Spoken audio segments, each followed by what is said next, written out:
Ancient Egypt was a civilization of ancient North Africa, concentrated along the lower reaches of the Nile River in the place that is now the country Egypt.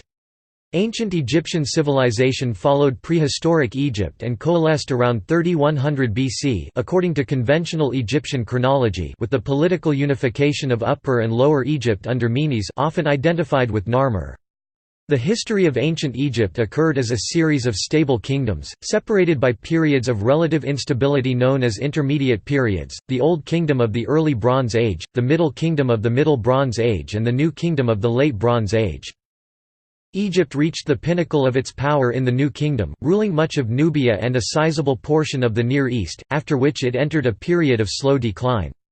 During the course of its history Egypt was invaded or conquered by a number of foreign powers, including the Hyksos, the Libyans, the Nubians, the Assyrians, the Achaemenid Persians, and the Macedonians under the command of Alexander the Great. The Greek Ptolemaic kingdom, formed in the aftermath of Alexander's death, ruled Egypt until 30 BC, when, under Cleopatra, it fell to the Roman Empire and became a Roman province. The success of ancient Egyptian civilization came partly from its ability to adapt to the conditions of the Nile River Valley for agriculture. The predictable flooding and controlled irrigation of the fertile valley produced surplus crops, which supported a more dense population, and social development and culture.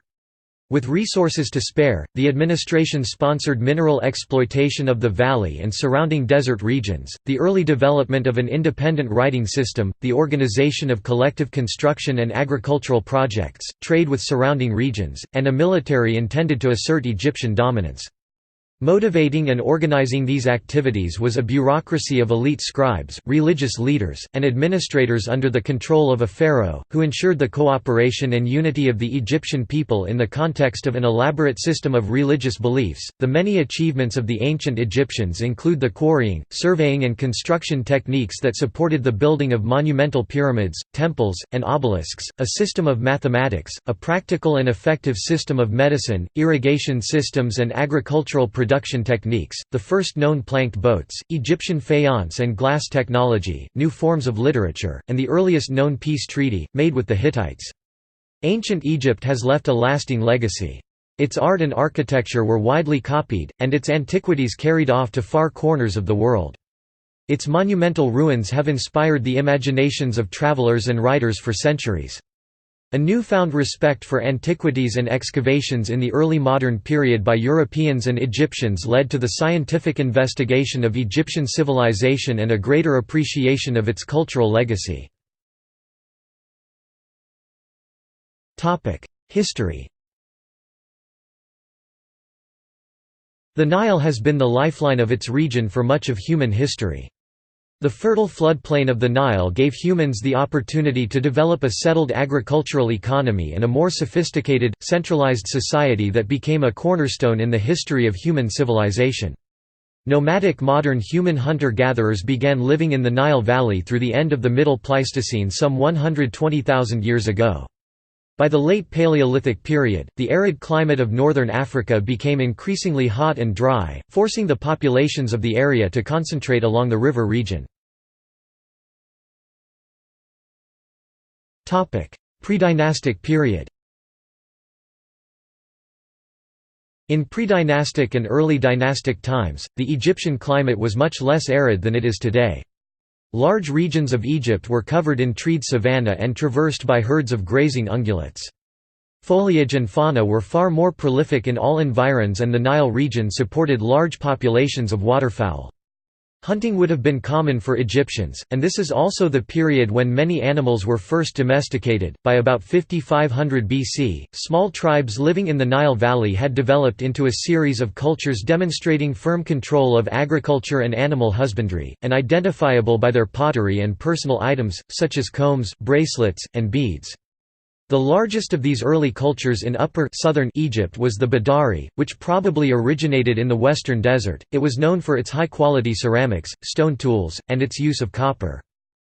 The Badari was followed by the Amratian Naqada I and Gurza Naqada II cultures, which brought a number of technological improvements. As early as the Naqada I period, pre-dynastic Egyptians imported obsidian from Ethiopia, used to shape blades and other objects from flakes. In Naqada II times, early evidence exists of contact with the Near East, particularly Canaan and the Byblos coast. Over a period of about 1,000 years, the Naqada culture developed from a few small farming communities into a powerful civilization whose leaders were in complete control of the people and resources of the Nile Valley. Establishing a power center at Nikon in Greek, Hierakonpolis, and later at Abydos, Naqada III leaders expanded their control of Egypt northwards along the Nile. They also traded with Nubia to the south, the oases of the Western Desert to the west, and the cultures of the Eastern Mediterranean and Near East to the east. The Naqada culture manufactured a diverse selection of material goods, reflective of the increasing power and wealth of the elite, as well as societal personal use items, which included combs, small statuary, painted pottery, high-quality decorative stone vases, cosmetic palettes, and jewelry made of gold, lapis, and ivory. They also developed a ceramic glaze known as faience, which was used well into the Roman period to decorate cups, amulets, and figurines. During the last pre-dynastic phase, the Naqada culture began using written symbols that eventually were developed into a full system of hieroglyphs for writing the ancient Egyptian language.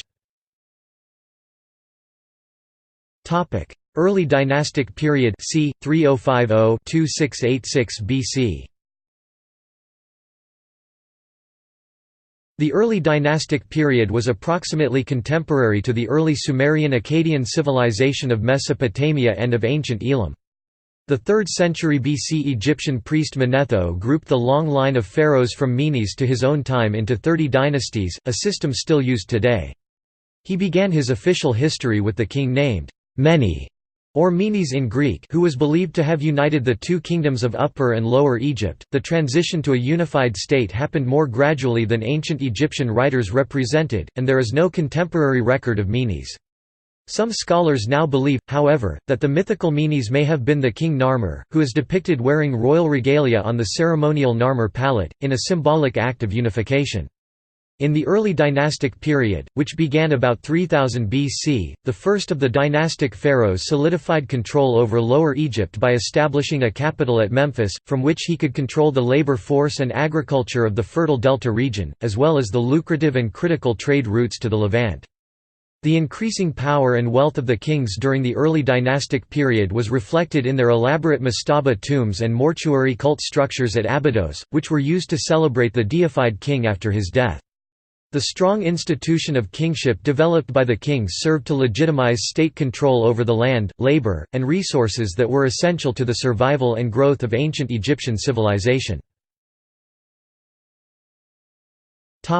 Old Kingdom 2686–2181 BC. Major advances in architecture, art, and technology were made during the Old Kingdom, fueled by the increased agricultural productivity and resulting population, made possible by a well-developed central administration. Some of ancient Egypt's crowning achievements, the Giza pyramids and Great Sphinx, were constructed during the Old Kingdom. Under the direction of the vizier, state officials collected taxes, coordinated irrigation projects to improve crop yield, drafted peasants to work on construction projects, and established a justice system to maintain peace and order. With the rising importance of central administration in Egypt, a new class of educated scribes and officials arose who were granted estates by the king in payment for their services. Kings also made land grants to their mortuary cults and local temples, to ensure that these institutions had the resources to worship the king after his death. Scholars believe that 5 centuries of these practices slowly eroded the economic vitality of Egypt, and that the economy could no longer afford to support a large centralized administration. As the power of the kings diminished, regional governors called nomarchs began to challenge the supremacy of the office of king. This, coupled with severe droughts between 2200 and 2150 BC, is believed to have caused the country to enter the 140-year period of famine and strife known as the First Intermediate Period. First Intermediate Period 2181–1991 BC. After Egypt's central government collapsed at the end of the Old Kingdom, the administration could no longer support or stabilize the country's economy. Regional governors could not rely on the king for help in times of crisis, and the ensuing food shortages and political disputes escalated into famines and small-scale civil wars. Yet despite difficult problems, local leaders, owing no tribute to the pharaoh, used their newfound independence to establish a thriving culture in the provinces.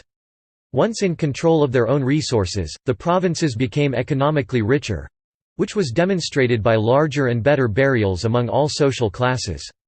In bursts of creativity, provincial artisans adopted and adapted cultural motifs formerly restricted to the royalty of the Old Kingdom, and scribes developed literary styles that expressed the optimism and originality of the period. Free from their loyalties to the king, local rulers began competing with each other for territorial control and political power.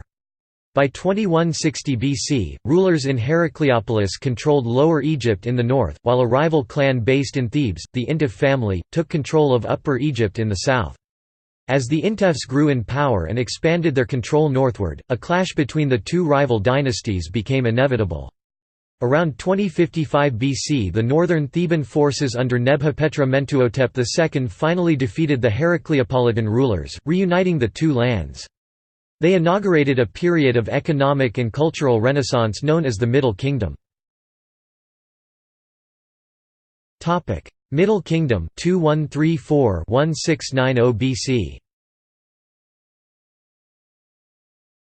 The pharaohs of the Middle Kingdom restored the country's stability and prosperity, thereby stimulating a resurgence of art, literature, and monumental building projects. Mentuhotep II and his 11th dynasty successors ruled from Thebes, but the vizier Amenemhat I, upon assuming the kingship at the beginning of the 12th dynasty around 1985 BC, shifted the nation's capital to the city of Itoitai, located in Fayum. From Itoitai, the kings of the 12th dynasty undertook a far-sighted land reclamation and irrigation scheme to increase agricultural output in the region. Moreover, the military reconquered territory in Nubia that was rich in quarries and gold mines, while laborers built a defensive structure in the eastern delta, called the «Walls of the Ruler», to defend against foreign attack, with the kings having secured the country militarily and politically and with vast agricultural and mineral wealth at their disposal, the nation's population, arts, and religion flourished. In contrast to elitist Old Kingdom attitudes towards the gods, the Middle Kingdom displayed an increase in expressions of personal piety. Middle Kingdom literature featured sophisticated themes and characters written in a confident, eloquent style. The relief and portrait sculpture of the period captured subtle, individual details that reached new heights of technical sophistication. The last great ruler of the Middle Kingdom, Amenemhat III, allowed Semitic-speaking Canaanite settlers from the Near East into the Delta region to provide a sufficient labor force for his especially active mining and building campaigns.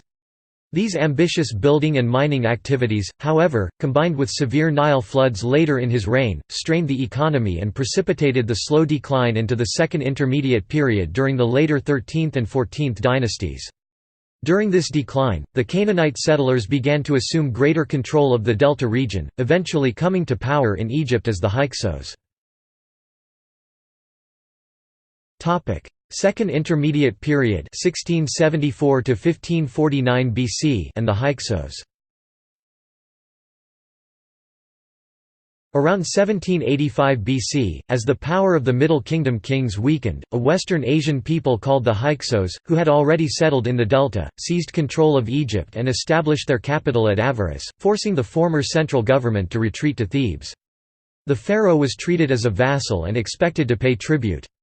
The Hyksos, foreign rulers, retained Egyptian models of government and identified as kings, thereby integrating Egyptian elements into their culture. They and other invaders introduced new tools of warfare into Egypt, most notably the composite bow and the horse-drawn chariot. After retreating south, the native Theban kings found themselves trapped between the Canaanite Hyksos ruling the north and the Hyksos' Nubian allies, the Cushites, to the south. After years of vassalage, Thebes gathered enough strength to challenge the Hyksos in a conflict that lasted more than 30 years, until 1555 BC. The kings Sekenanra Dao II and Kamose were ultimately able to defeat the Nubians to the south of Egypt, but failed to defeat the Hyksos. That task fell to Kamose's successor, Ahmose I, who successfully waged a series of campaigns that permanently eradicated the Hyksos' presence in Egypt. He established a new dynasty and, in the new kingdom that followed, the military became a central priority for the pharaohs, who sought to expand Egypt's borders and attempted to gain mastery of the Near East. New Kingdom 1549 to 1069 BC. The New Kingdom pharaohs established a period of unprecedented prosperity by securing their borders and strengthening diplomatic ties with their neighbors, including the Mitanni Empire, Assyria, and Canaan. Military campaigns waged under Thutmosis I and his grandson Thutmosis III extended the influence of the pharaohs to the largest empire Egypt had ever seen. Under Merneptah, the rulers of Egypt became known as pharaohs instead of kings. Between their reigns, Hatshepsut, a queen who established herself as pharaoh, launched many building projects, including restoration of temples damaged by the Hyksos, and sent trading expeditions to Punt and the Sinai.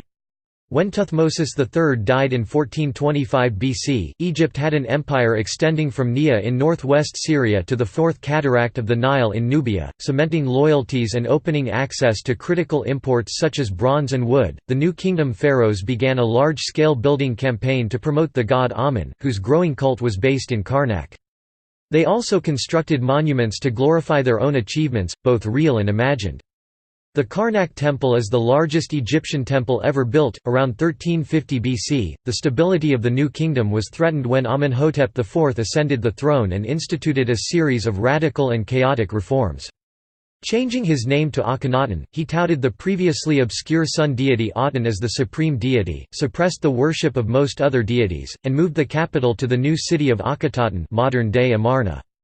He was devoted to his new religion and artistic style. After his death, the cult of the Aten was quickly abandoned and the traditional religious order restored. The subsequent pharaohs, Tutankhamun, I, and Horemheb, worked to erase all mention of Akhenaten's heresy, now known as the Amarna period. Around 1279 BC, Ramesses II, also known as Ramesses the Great, ascended the throne, and went on to build more temples, erect more statues and obelisks, and sire more children than any other pharaoh in history. A bold military leader, Ramesses II led his army against the Hittites in the Battle of Kadesh in modern Syria and, after fighting to a stalemate, finally agreed to the first recorded peace treaty. Around 1258 BC, Egypt's wealth, however, made it a tempting target for invasion, particularly by the Libyan Berbers to the west, and the Sea Peoples, a conjectured confederation of seafarers from the Aegean Sea. Initially, the military was able to repel these invasions, but Egypt eventually lost control of its remaining territories in southern Canaan, much of it falling to the Assyrians. The effects of external threats were exacerbated by internal problems such as corruption, tomb robbery, and civil unrest. After regaining their power, the high priests at the Temple of Amun in Thebes accumulated vast tracts of land and wealth, and their expanded power splintered the country during the Third Intermediate Period. Third Intermediate Period 1069 to 653 BC. Following the death of Ramesses XI in 1078 BC, Smaindes assumed authority over the northern part of Egypt, ruling from the city of Tanis. The south was effectively controlled by the high priests of Amun at Thebes, who recognized Smaindes in name only. During this time, Libyans had been settling in the western delta, and chieftains of these settlers began increasing their autonomy. Libyan princes took control of the delta under Sheshenq I in 945 BC, founding the so-called Libyan or Bubastite dynasty that would rule for some 200 years. Sheshenq also gained control of southern Egypt by placing his family members in important priestly positions. Libyan control began to erode as a rival dynasty in the delta arose in Leontopolis, and Kushites threatened from the south. Around 727 BC, the Kushite king Piye invaded northward, seizing control of Thebes and eventually the delta. Egypt's far-reaching prestige declined considerably toward the end of the Third Intermediate Period. Its foreign allies had fallen under the Assyrian sphere of influence, and by 700 BC war between the two states became inevitable. Between 671 and 667 BC, the Assyrians began their attack on Egypt. The reigns of both Taharqa and his successor, Tanatamen, were filled with constant conflict with the Assyrians, against whom Egypt enjoyed several victories. Ultimately, the Assyrians pushed the Kushites back into Nubia, occupied Memphis, and sacked the temples of Thebes. Late period 672 to 332 BC. The Assyrians left control of Egypt to a series of vassals who became known as the Sate kings of the 26th dynasty. By 653 BC, the Sate king Psamtik I was able to oust the Assyrians with the help of Greek mercenaries, who were recruited to form Egypt's first navy. Greek influence expanded greatly as the city-state of Naucratis became the home of Greeks in the Nile Delta. The Sate kings based in the new capital of Say witnessed a brief but spirited resurgence in the economy and culture, but in 525 BC, the powerful Persians, led by Cambyses II, began their conquest of Egypt, eventually capturing the pharaoh Psamtik III at the Battle of Pelusium. Cambyses II then assumed the formal title of pharaoh, but ruled Egypt from Iran, leaving Egypt under the control of a satrapy. A few successful revolts against the Persians marked the 5th century BC, but Egypt was never able to permanently overthrow the Persians. Following its annexation by Persia, Egypt was joined with Cyprus and Phoenicia in the 6th satrapy of the Achaemenid Persian Empire. This first period of Persian rule over Egypt, also known as the 27th dynasty, ended in 402 BC, when Egypt regained independence under a series of native dynasties. The last of these dynasties, the 30th, proved to be the last native royal house of ancient Egypt, ending with the kingship of Nectanebo II. A brief restoration of Persian rule, sometimes known as the 31st dynasty, began in 343 BC, but shortly after, in 332 BC, the Persian ruler Mazaces handed Egypt over to Alexander the Great without a fight. Ptolemaic period 332 to 30 BC. In 332 BC, Alexander the Great conquered Egypt with little resistance from the Persians and was welcomed by the Egyptians as a deliverer. The administration established by Alexander's successors, the Macedonian Ptolemaic kingdom, was based on an Egyptian model and based in the new capital city of Alexandria. The city showcased the power and prestige of Hellenistic rule, and became a seat of learning and culture, centered at the famous Library of Alexandria. The Lighthouse of Alexandria lit the way for the many ships that kept trade flowing through the city.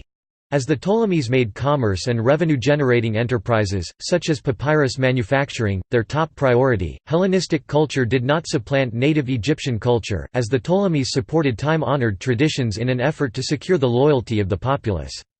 They built new temples in Egyptian style, supported traditional cults, and portrayed themselves as pharaohs.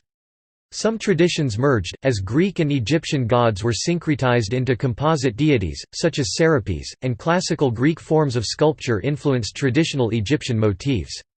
Despite their efforts to appease the Egyptians, the Ptolemies were challenged by native rebellion, bitter family rivalries, and the powerful mob of Alexandria that formed after the death of Ptolemy IV.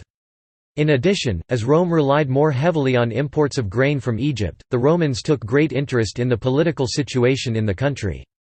Continued Egyptian revolts, ambitious politicians, and powerful opponents from the Near East made this situation unstable, leading Rome to send forces to secure the country as a province of its empire. Roman period 30 BC to 641 AD. Egypt became a province of the Roman Empire in 30 BC, following the defeat of Mark Antony and Ptolemaic Queen Cleopatra VII by Octavian, later Emperor Augustus, in the Battle of Actium. The Romans relied heavily on grain shipments from Egypt, and the Roman army, under the control of a prefect appointed by the emperor, quelled rebellions, strictly enforced the collection of heavy taxes, and prevented attacks by bandits, which had become a notorious problem during the period. Alexandria became an increasingly important center on the trade route with the Orient, as exotic luxuries were in high demand in Rome. Although the Romans had a more hostile attitude than the Greeks towards the Egyptians, some traditions such as mummification and worship of the traditional gods continued. The art of mummy portraiture flourished, and some Roman emperors had themselves depicted as pharaohs, though not to the extent that the Ptolemies had. The former lived outside Egypt and did not perform the ceremonial functions of Egyptian kingship.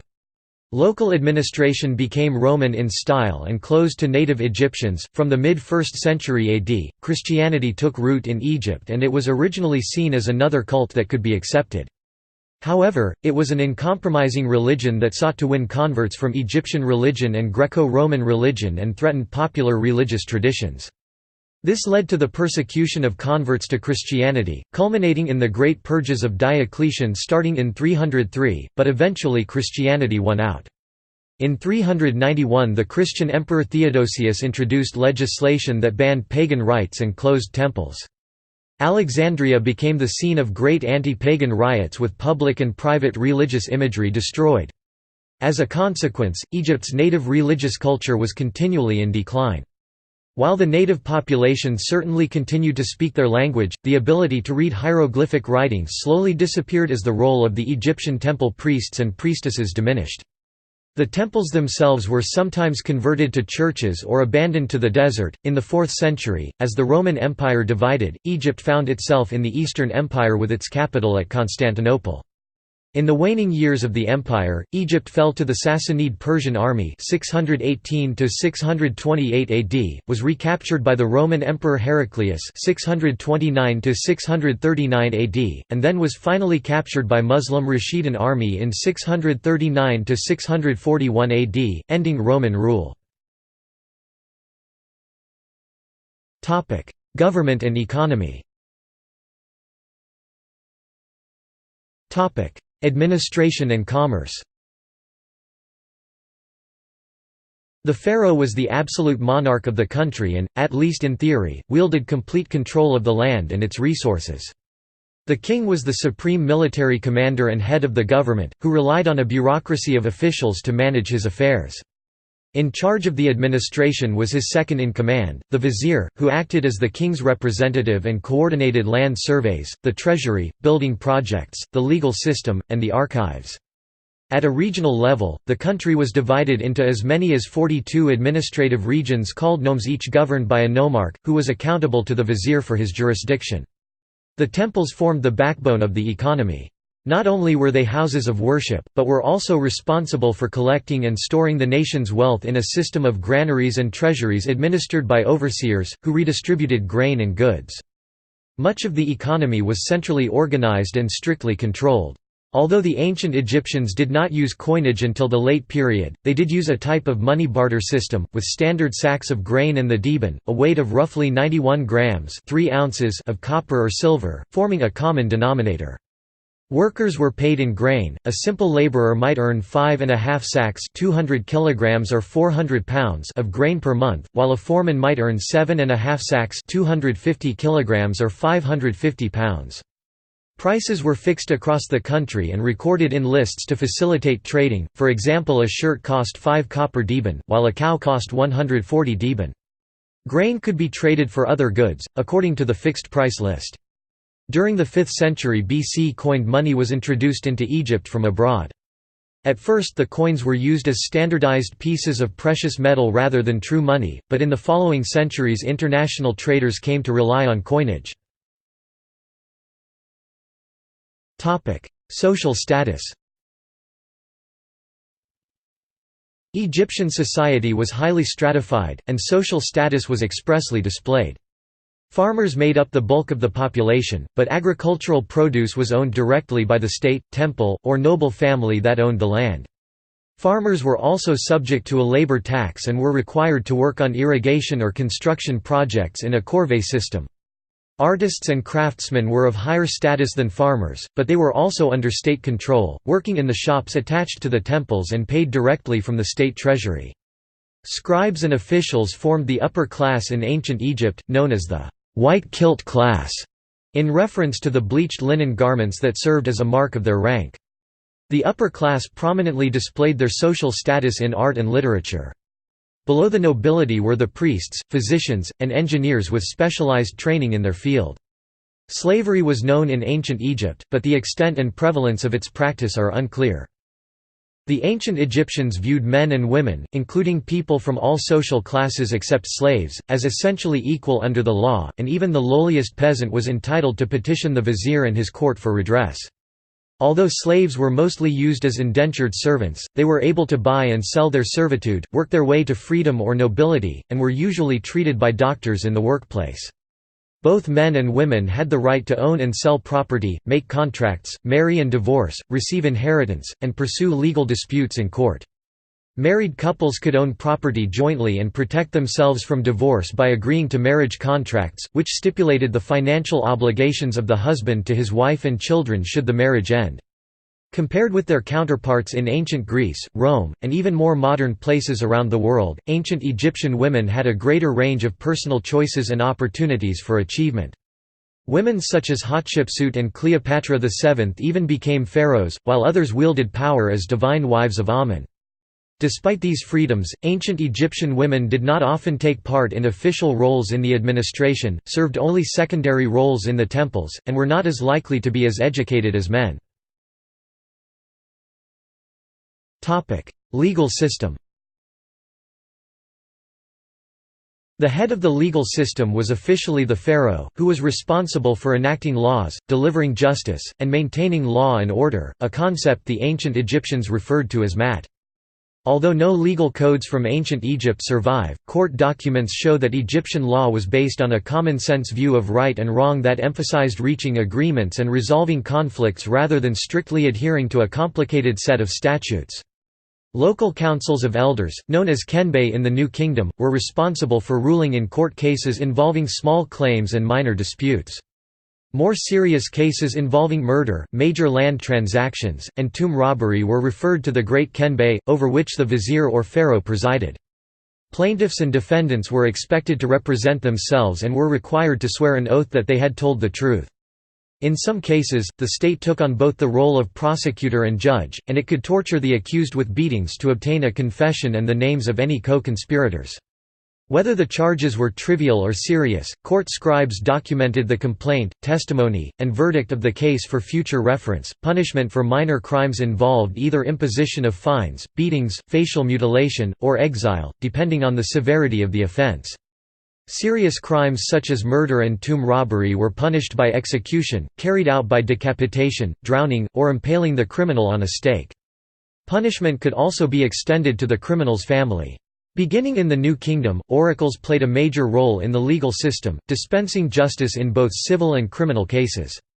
The procedure was to ask the god a «yes» or «no» question concerning the right or wrong of an issue. The god, carried by a number of priests, rendered judgment by choosing one or the other, moving forward or backward, or pointing to one of the answers written on a piece of papyrus or an ostrakhan. Agriculture.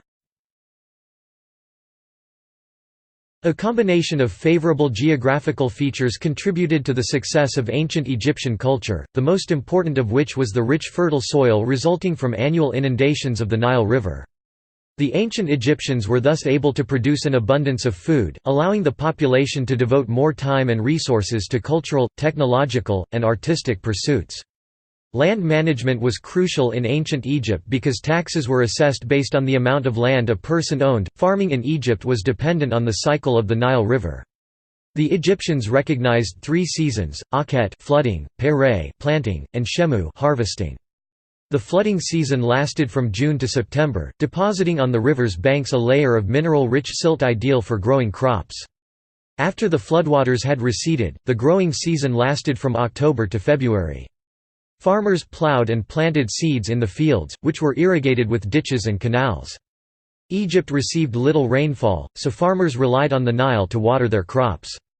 From March to May, farmers used sickles to harvest their crops, which were then threshed with a flail to separate the straw from the grain. Winnowing removed the chaff from the grain, and the grain was then ground into flour, brewed to make beer, or stored for later use. The ancient Egyptians cultivated emmer and barley, and several other cereal grains, all of which were used to make the 2 main food staples of bread and beer. Flax plants, uprooted before they started flowering, were grown for the fibers of their stems. These fibers were split along their length and spun into thread, which was used to weave sheets of linen and to make clothing. Papyrus growing on the banks of the Nile River was used to make paper. Vegetables and fruits were grown in garden plots, close to habitations and on higher ground, and had to be watered by hand. Vegetables included leeks, garlic, melons, squashes, pulses, lettuce, and other crops, in addition to grapes that were made into wine. Animals. The Egyptians believed that a balanced relationship between people and animals was an essential element of the cosmic order, thus humans, animals and plants were believed to be members of a single whole. Animals, both domesticated and wild, were therefore a critical source of spirituality, companionship, and sustenance to the ancient Egyptians. Cattle were the most important livestock. The administration collected taxes on livestock in regular censuses, and the size of a herd reflected the prestige and importance of the estate or temple that owned them. In addition to cattle, the ancient Egyptians kept sheep, goats, and pigs. Poultry, such as ducks, geese, and pigeons, were captured in nets and bred on farms, where they were force-fed with dough to fatten them. The Nile provided a plentiful source of fish. Bees were also domesticated from at least the Old Kingdom, and provided both honey and wax. The ancient Egyptians used donkeys and oxen as beasts of burden, and they were responsible for plowing the fields and trampling seed into the soil. The slaughter of a fattened ox was also a central part of an offering ritual. Horses were introduced by the Hyksos in the Second Intermediate Period. Camels, although known from the New Kingdom, were not used as beasts of burden until the Late Period. There is also evidence to suggest that elephants were briefly utilized in the Late Period but largely abandoned due to lack of grazing land. Dogs, cats, and monkeys were common family pets, while more exotic pets imported from the heart of Africa, such as sub-Saharan African lions, were reserved for royalty. Herodotus observed that the Egyptians were the only people to keep their animals with them in their houses. During the Late Period, the worship of the gods in their animal form was extremely popular, such as the cat goddess Bastet and the ibis god Thoth, and these animals were bred in large numbers on farms for the purpose of ritual sacrifice. Natural resources. Egypt is rich in building and decorative stone, copper and lead ores, gold, and semi-precious stones. These natural resources allowed the ancient Egyptians to build monuments, sculpt statues, make tools, and fashion jewelry. Embalmers used salts from the Wadi Natron for mummification, which also provided the gypsum needed to make plaster. Ore-bearing rock formations were found in distant, inhospitable wadis in the eastern desert and the Sinai, requiring large, state-controlled expeditions to obtain natural resources found there. There were extensive gold mines in Nubia, and one of the first maps known as of a gold mine in this region. The Wadi Hammamet was a notable source of granite, greywacke, and gold.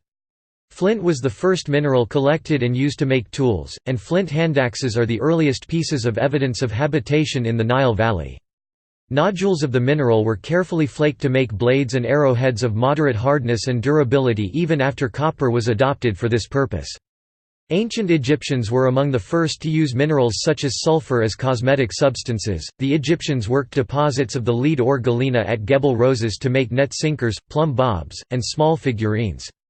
Copper was the most important metal for toolmaking in ancient Egypt and was smelted in furnaces from malachite ore mined in the Sinai.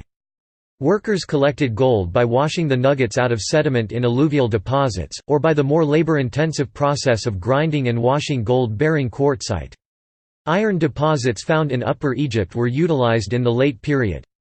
High-quality building stones were abundant in Egypt. The ancient Egyptians quarried limestone all along the Nile Valley, granite from Aswan, and basalt and sandstone from the wadis of the eastern desert. Deposits of decorative stones such as porphyry, greywacke, alabaster, and carnelian dotted the eastern desert and were collected even before the First Dynasty.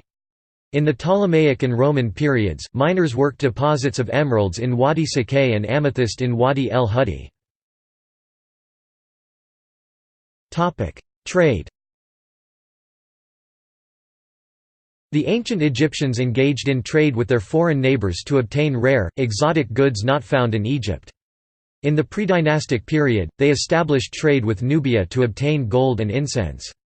They also established trade with Palestine, as evidenced by Palestinian-style oil jugs found in the burials of the First Dynasty pharaohs. An Egyptian colony stationed in southern Canaan dates to slightly before the First Dynasty. Narmer had Egyptian pottery produced in Canaan and exported back to Egypt. By the Second Dynasty at latest, ancient Egyptian trade with Byblos yielded a critical source of quality timber not found in Egypt. By the Fifth Dynasty, trade with Punt provided gold, aromatic resins, ebony, ivory, and wild animals such as monkeys and baboons. Egypt relied on trade with Anatolia for essential quantities of tin as well as supplementary supplies of copper, both metals being necessary for the manufacture of bronze. The ancient Egyptians prized the blue stone lapis lazuli, which had to be imported from far-away Afghanistan. Egypt's Mediterranean trade partners also included Greece and Crete, which provided, among other goods, supplies of olive oil. In exchange for its luxury imports and raw materials, Egypt mainly exported grain, gold, linen, and papyrus, in addition to other finished goods including glass and stone objects. Language. Historical development. The Egyptian language is a northern Afro-Asiatic language closely related to the Berber and Semitic languages. It has the second longest known history of any language after Sumerian, having been written from c. 3200 BC to the Middle Ages and remaining as a spoken language for longer. The phases of Ancient Egyptian are Old Egyptian, Middle Egyptian, Classical Egyptian, Late Egyptian, Demotic and Coptic. Egyptian writings do not show dialect differences before Coptic, but it was probably spoken in regional dialects around Memphis and later Thebes. Ancient Egyptian was a synthetic language, but it became more analytic later on. Late Egyptian developed prefixal definite and indefinite articles, which replaced the older inflectional suffixes. There was a change from the older verb subject-object word order to subject-verb-object. The Egyptian hieroglyphic, hieratic, and demotic scripts were eventually replaced by the more phonetic Coptic alphabet. Coptic is still used in the liturgy of the Egyptian Orthodox Church, and traces of it are found in modern Egyptian Arabic.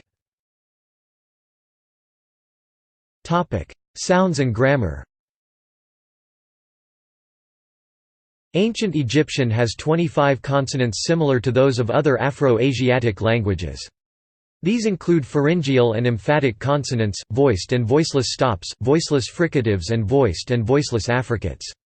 It has 3 long and 3 short vowels, which expanded in Late Egyptian to about 9. The basic word in Egyptian, similar to Semitic and Berber, is a triliteral or biliteral root of consonants and semiconsonants. Suffixes are added to form words.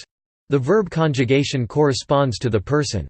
For example, the triconsonantal skeleton sdm is the semantic core of the word hear, its basic conjugation is sediem, he hears. If the subject is a noun, suffixes are not added to the verb, sediem hempt, the woman hears. Adjectives are derived from nouns through a process that Egyptologists call nisbation because of its similarity with Arabic. The word order is predicate-subject in verbal and adjectival sentences, and subject-predicate in nominal and adverbial sentences. The subject can be moved to the beginning of sentences if it is long and is followed by a resumptive pronoun. Verbs and nouns are negated by the particle n, but nn is used for adverbial and adjectival sentences. Stress falls on the ultimate or penultimate syllable, which can be open (CV) or closed (CVC). Topic: Writing. Hieroglyphic writing dates from c. 3000 BC, and is composed of hundreds of symbols. A hieroglyph can represent a word, a sound, or a silent determinative, and the same symbol can serve different purposes in different contexts. Hieroglyphs were a formal script, used on stone monuments and in tombs, that could be as detailed as individual works of art. In day-to-day writing, scribes used a cursive form of writing, called hieratic, which was quicker and easier. While formal hieroglyphs may be read in rows or columns in either direction, though typically written from right to left, hieratic was always written from right to left, usually in horizontal rows. A new form of writing, demotic, became the prevalent writing style, and it is this form of writing—along with formal hieroglyphs—that accompany the Greek text on the Rosetta Stone. Around the 1st century AD, the Coptic alphabet started to be used alongside the demotic script.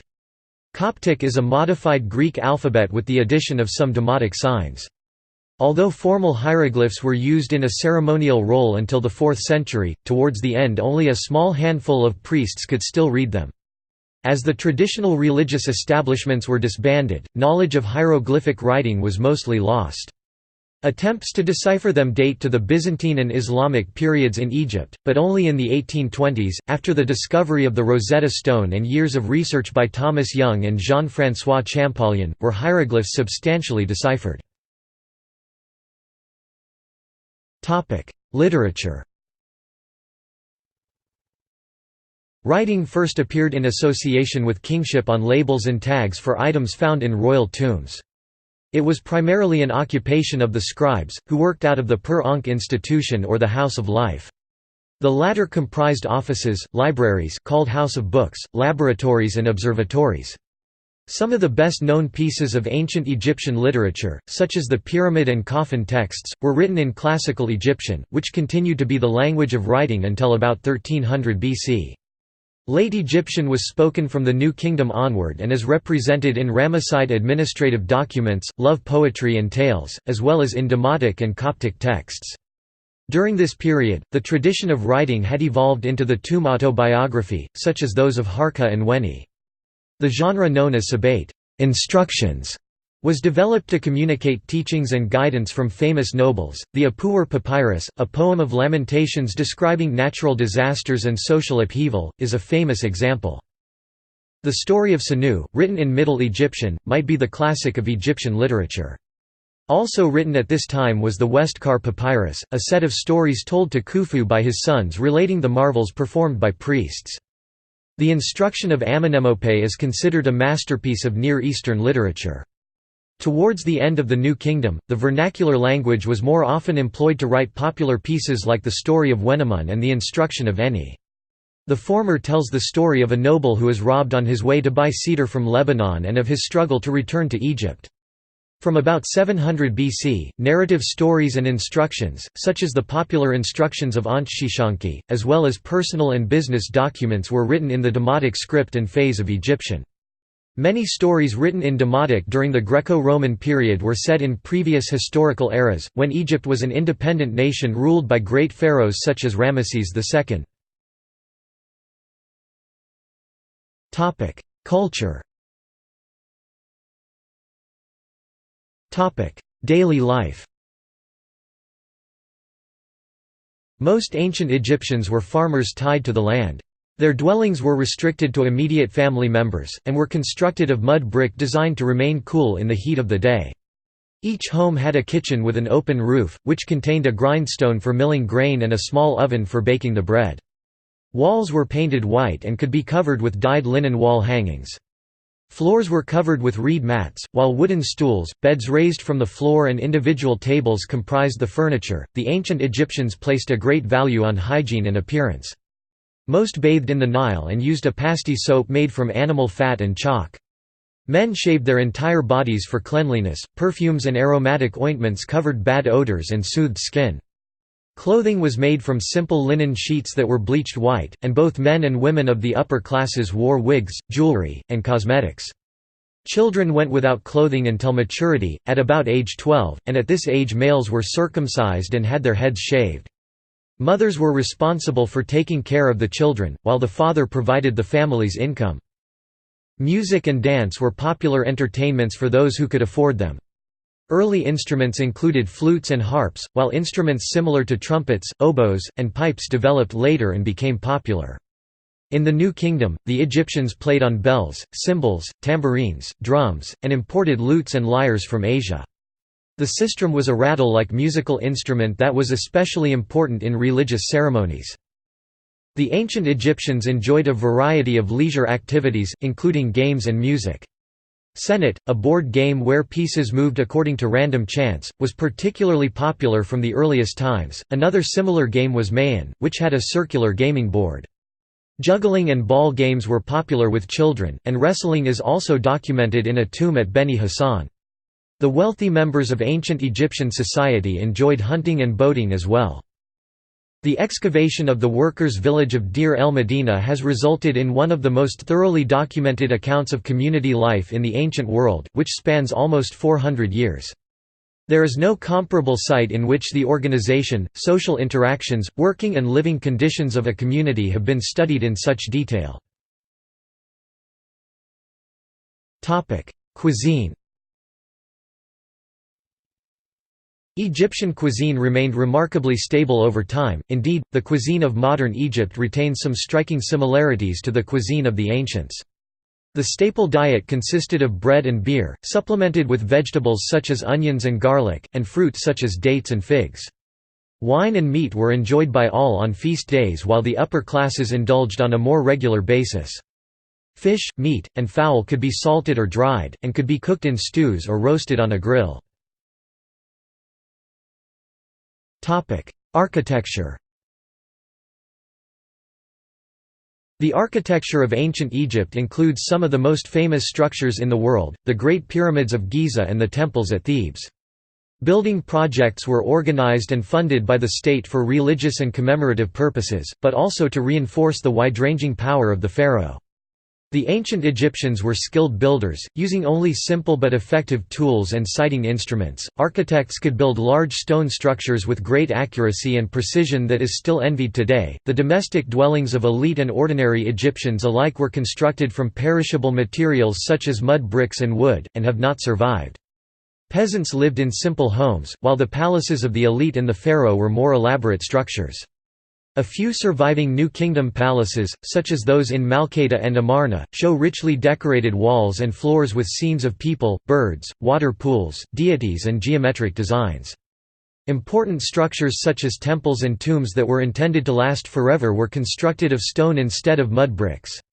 The architectural elements used in the world's first large-scale stone building, Djoser's mortuary complex, include post and lintel supports in the papyrus and lotus motif. The earliest preserved ancient Egyptian temples, such as those at Giza, consist of single, enclosed halls with roof slabs supported by columns. In the New Kingdom, architects added the pylon, the open courtyard, and the enclosed hypostyle hall to the front of the temple's sanctuary, a style that was standard until the Greco-Roman period. The earliest and most popular tomb architecture in the Old Kingdom was the mastaba, a flat-roofed rectangular structure of mud brick or stone built over an underground burial chamber.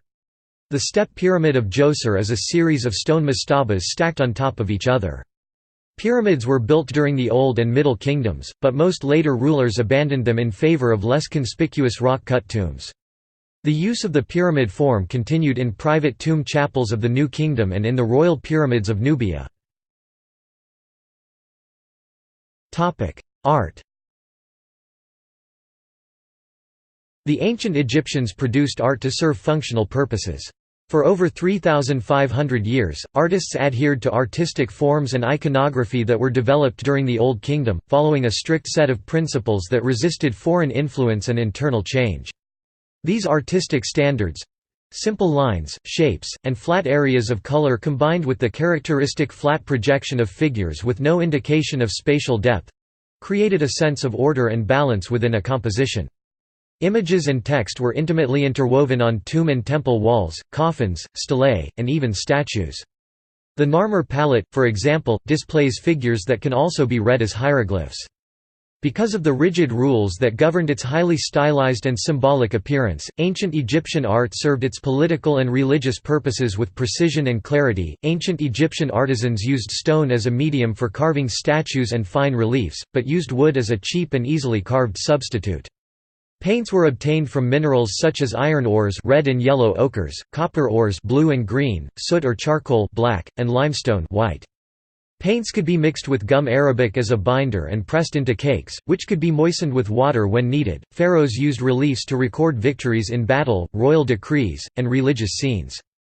Common citizens had access to pieces of funerary art, such as Shabdi statues and books of the dead, which they believed would protect them in the afterlife. During the Middle Kingdom, wooden or clay models depicting scenes from everyday life became popular additions to the tomb. In an attempt to duplicate the activities of the living in the afterlife, these models show laborers, houses, boats, and even military formations that are scale representations of the ideal ancient Egyptian afterlife. Despite the homogeneity of ancient Egyptian art, the styles of particular times and places sometimes reflected changing cultural or political attitudes. After the invasion of the Hyksos in the Second Intermediate Period, Minoan-style frescoes were found in Avaris. The most striking example of a politically driven change in artistic forms comes from the Amarna period, where figures were radically altered to conform to Akhenaten's revolutionary religious ideas. This style, known as Amarna art, was quickly abandoned after Akhenaten's death and replaced by the traditional forms. Religious beliefs. Beliefs in the divine and in the afterlife were ingrained in ancient Egyptian civilization from its inception. Pharaonic rule was based on the divine right of kings. The Egyptian pantheon was populated by gods who had supernatural powers and were called on for help or protection. However, the gods were not always viewed as benevolent, and Egyptians believed they had to be appeased with offerings and prayers.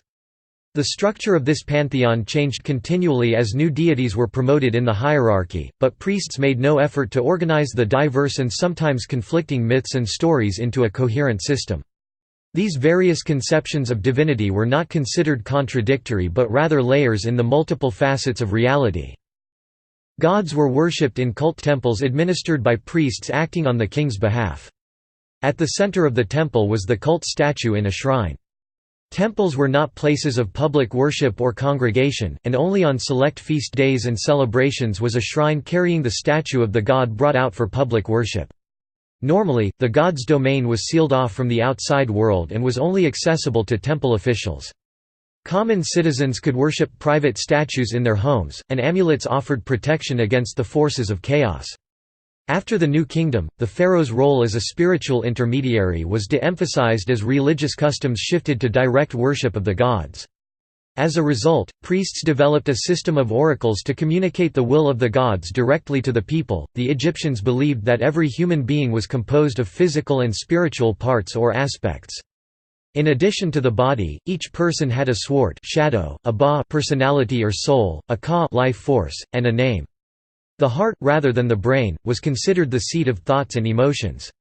After death, the spiritual aspects were released from the body and could move at will, but they required the physical remains or a substitute, such as a statue, as a permanent home. The ultimate goal of the deceased was to rejoin his ka and ba and become one of the blessed dead, living on as an akh, or effective one. For this to happen, the deceased had to be judged worthy in a trial, in which the heart was weighed against a feather of truth. If deemed worthy, the deceased could continue their existence on earth in spiritual form. Burial customs. The ancient Egyptians maintained an elaborate set of burial customs that they believed were necessary to ensure immortality after death. These customs involved preserving the body by mummification, performing burial ceremonies, and interring with the body goods the deceased would use in the afterlife. Before the Old Kingdom, bodies buried in desert pits were naturally preserved by desiccation. The arid, desert conditions were a boon throughout the history of ancient Egypt for burials of the poor, who could not afford the elaborate burial preparations available to the elite. Wealthier Egyptians began to bury their dead in stone tombs and use artificial mummification, which involved removing the internal organs, wrapping the body in linen, and burying it in a rectangular stone sarcophagus or wooden coffin. Beginning in the 4th dynasty, some parts were preserved separately in canopic jars. By the New Kingdom, the ancient Egyptians had perfected the art of mummification. The best technique took 70 days and involved removing the internal organs, removing the brain through the nose, and desiccating the body in a mixture of salts called natron. The body was then wrapped in linen with protective amulets inserted between layers and placed in a decorated anthropoid coffin. Mummies of the late period were also placed in painted cartonnage mummy cases. Actual preservation practices declined during the Ptolemaic and Roman eras, while greater emphasis was placed on the outer appearance of the mummy, which was decorated. Wealthy Egyptians were buried with larger quantities of luxury items, but all burials, regardless of social status, included goods for the deceased. Funerary texts were often included in the grave, and, beginning in the New Kingdom, so were shabti statues that were believed to perform manual labor for them in the afterlife. Rituals in which the deceased was magically reanimated accompanied burials. After burial, living relatives were expected to occasionally bring food to the tomb and recite prayers on behalf of the deceased. Military. The ancient Egyptian military was responsible for defending Egypt against foreign invasion, and for maintaining Egypt's domination in the ancient Near East.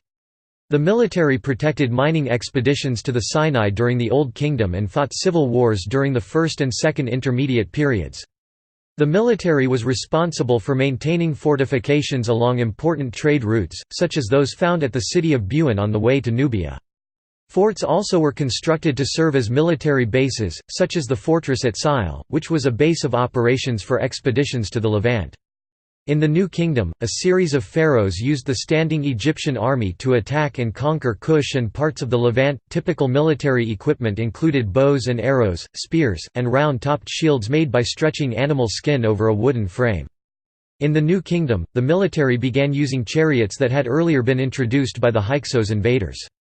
Weapons and armor continued to improve after the adoption of bronze. Shields were now made from solid wood with a bronze buckle, spears were tipped with a bronze point, and the khopesh was adopted from Asiatic soldiers. The pharaoh was usually depicted in art and literature riding at the head of the army. It has been suggested that at least a few pharaohs, such as Seqenenre Dao II and his sons, did do so. However, it has also been argued that kings of this period did not personally act as frontline war leaders, fighting alongside their troops. Soldiers were recruited from the general population, but during, and especially after, the New Kingdom, mercenaries from Nubia, Kush, and Libya were hired to fight for Egypt. Technology, medicine, and mathematics. Technology. In technology, medicine, and mathematics, ancient Egypt achieved a relatively high standard of productivity and sophistication. Traditional empiricism, as evidenced by the Edwin Smith and Ebers papyri c. 1600 BC, is first credited to Egypt. The Egyptians created their own alphabet and decimal system. Faience and glass. Even before the Old Kingdom, the ancient Egyptians had developed a glassy material known as faience, which they treated as a type of artificial semi-precious stone. Faience is a non-clay ceramic made of silica, small amounts of lime and soda, and a colorant, typically copper. The material was used to make beads, tiles, figurines, and small wares. Several methods can be used to create faience, but typically production involved application of the powdered materials in the form of a paste over a clay core, which was then fired. By a related technique, the ancient Egyptians produced a pigment known as Egyptian blue, also called blue frit, which is produced by fusing or sintering silica, copper, lime, and an alkali such as natron. The product can be ground up and used as a pigment. The ancient Egyptians could fabricate a wide variety of objects from glass with great skill, but it is not clear whether they developed the process independently. It is also unclear whether they made their own raw glass or merely imported pre-made ingots, which they melted and finished. However, they did have technical expertise in making objects, as well as adding trace elements to control the color of the finished glass. A range of colors could be produced, including yellow, red, green, blue, purple, and white, and the glass could be made either transparent or opaque. Medicine. The medical problems of the ancient Egyptians stemmed directly from their environment. Living and working close to the Nile brought hazards from malaria and debilitating schistosomiasis parasites, which caused liver and intestinal damage. Dangerous wildlife such as crocodiles and hippos were also a common threat. The lifelong labors of farming and building put stress on the spine and joints, and traumatic injuries from construction and warfare all took a significant toll on the body. The grit and sand from stone ground flour abraded teeth, leaving them susceptible to abscesses. Though caries were rare, the diets of the wealthy were rich in sugars, which promoted periodontal disease. Despite the flattering physiques portrayed on tomb walls, the overweight mummies of many of the upper class show the effects of a life of overindulgence. Adult life expectancy was about 35 for men and 30 for women, but reaching adulthood was difficult as about 1/3 of the population died in infancy. Ancient Egyptian physicians were renowned in the ancient Near East for their healing skills, and some, such as Imhotep, remained famous long after their deaths. Herodotus remarked that there was a high degree of specialization among Egyptian physicians, with some treating only the head or the stomach, while others were eye doctors and dentists. Training of physicians took place at the Per-Ankh or House of Life institution, most notably those headquartered in Per Bastet during the New Kingdom and at Abydos and Say in the late period. Medical papyri show empirical knowledge of anatomy, injuries, and practical treatments. Wounds were treated by bandaging with raw meat, white linen, sutures, nets, pads, and swabs soaked with honey to prevent infection, while opium, thyme, and belladonna were used to relieve pain. The earliest records of burn treatment describe burn dressings that use the milk from mothers of male babies. Prayers were made to the goddess Isis. Moldy bread, honey, and copper salts were also used to prevent infection from dirt in burns. Garlic and onions were used regularly to promote good health and were thought to relieve asthma symptoms. Ancient Egyptian surgeons stitched wounds, set broken bones, and amputated diseased limbs, but they recognized that some injuries were so serious that they could only make the patient comfortable until death occurred. Maritime technology. Early Egyptians knew how to assemble planks of wood into a ship hull and had mastered advanced forms of shipbuilding as early as 3000 BC. The Archaeological Institute of America reports that the oldest planked ships known are the Abydos boats. A group of 14 discovered ships in Abydos were constructed of wooden planks, sewn together. Discovered by Egyptologist David O'Connor of New York University, woven straps were found to have been used to lash the planks together, and reeds or grass stuffed between the planks helped to seal the seams. Because the ships are all buried together and near a mortuary belonging to Pharaoh Khosekwe, originally they were all thought to have belonged to him, but one of the 14 ships dates to 3000 BC, and the associated pottery jars buried with the vessels also suggest earlier dating. The ship dating to 3000 BC was 75 feet (23 meters) long and is now thought to perhaps have belonged to an earlier pharaoh, perhaps one as early as Hor-Aha. Early Egyptians also knew how to assemble planks of wood with treenails to fasten them together, using pitch for caulking the seams. The Khufu ship, a 43.6 meters (143 feet) vessel sealed into a pit in the Giza pyramid complex at the foot of the Great Pyramid of Giza in the 4th dynasty around 2500 BC, is a full-size surviving example that may have filled the symbolic function of a solar bark. Early Egyptians also knew how to fasten the planks of this ship together with mortise and tenon joints. Large seagoing ships are known to have been heavily used by the Egyptians in their trade with the city-states of the eastern Mediterranean, especially Byblos on the coast of modern-day Lebanon, and in several expeditions down the Red Sea to the land of Punt.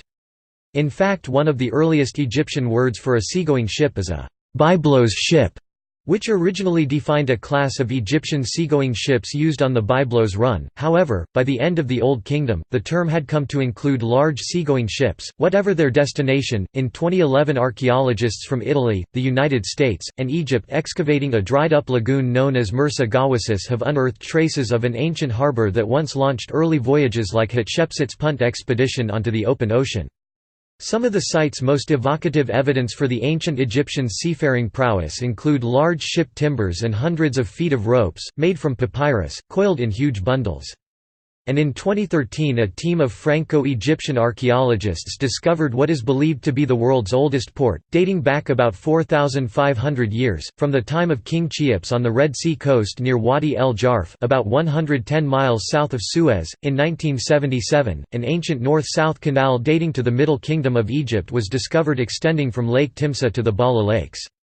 It was dated to the Middle Kingdom of Egypt by extrapolating dates of ancient sites constructed along its course. Mathematics.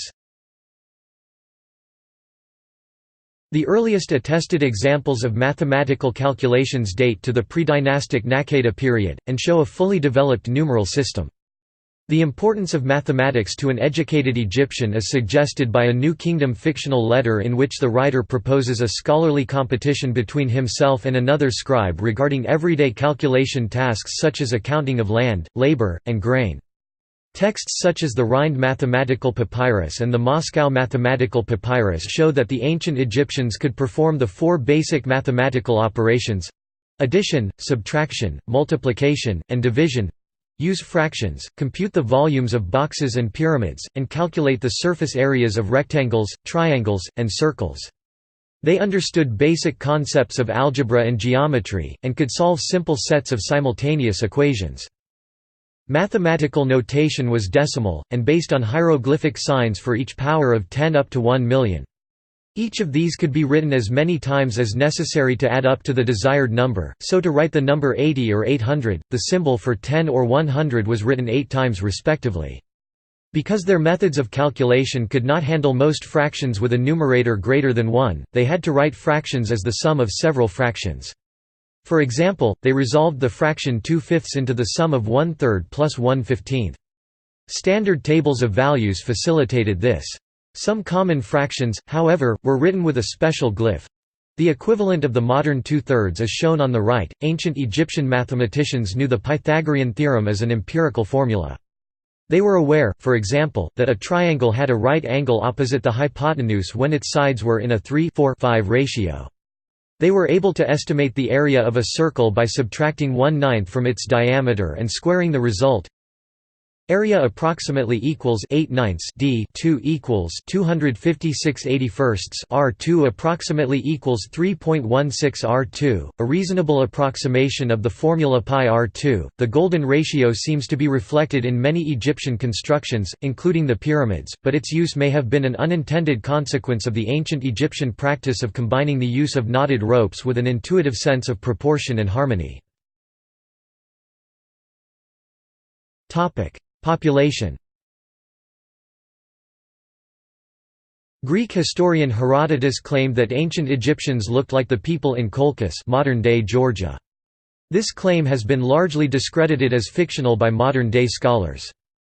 For the fact is, as I soon came to realize myself, and then heard from others later, that the Colchians are obviously Egyptian.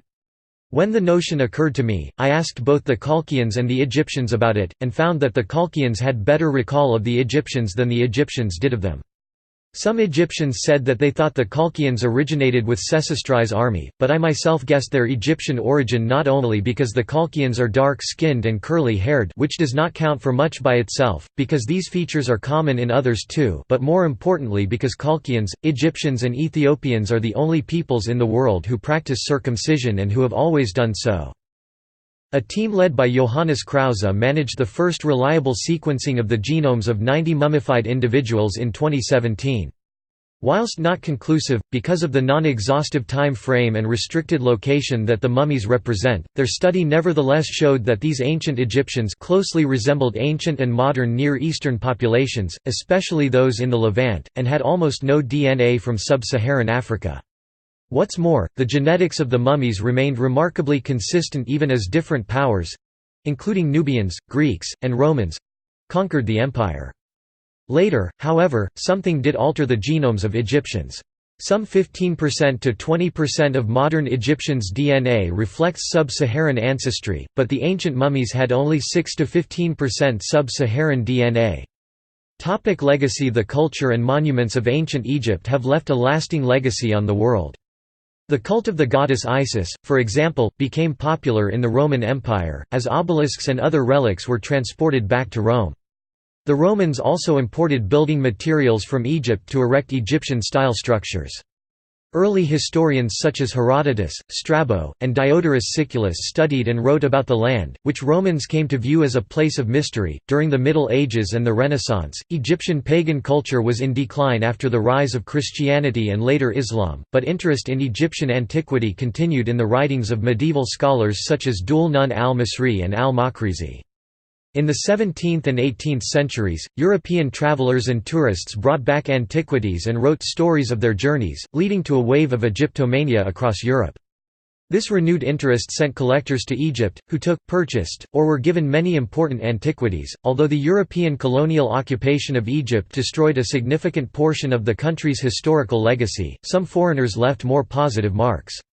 Napoleon, for example, arranged the first studies in Egyptology when he brought some 150 scientists and artists to study and document Egypt's natural history, which was published in the Description de l'Egypte. In the 20th century, the Egyptian government and archaeologists alike recognized the importance of cultural respect and integrity in excavations.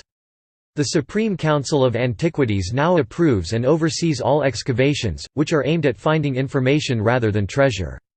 The Council also supervises museums and monument reconstruction programs designed to preserve the historical legacy of Egypt.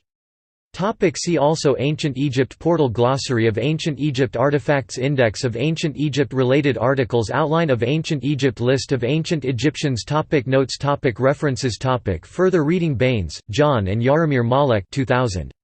The Cultural Atlas of Ancient Egypt Revised ed. Facts on file. ISBN 978-0-8160-4036-0. Bard, Ka 1999.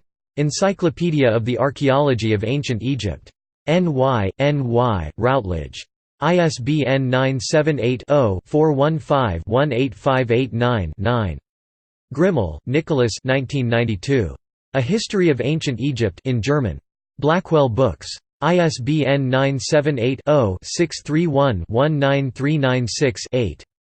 Helk, Wolfgang, Otto, Eberhard, eds. 1972–1992.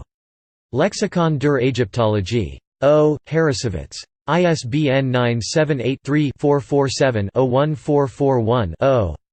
Lenner, Mark 1997. The Complete Pyramids. London, Thames and Hudson. ISBN 978-0-500-05084-2. Redford, Donald B., ed. 2001. The Oxford Encyclopedia of Ancient Egypt. Oxford University Press. ISBN 978-0-19-510234-5. Wilkinson, R. H. 2003. The Complete Gods and Goddesses of Ancient Egypt. London, Thames and Hudson. ISBN 978-0-500-05120-7. External links BBC History, Egyptians, provides a reliable general overview and further links Ancient History Encyclopedia on Egypt Ancient Egyptian Science, a source book Dor Marshall Clagett, 1989 Ancient Egyptian Metallurgy a site that shows the history of Egyptian metalworking Napoleon on the Nile, soldiers, artists, and the rediscovery of Egypt, art history.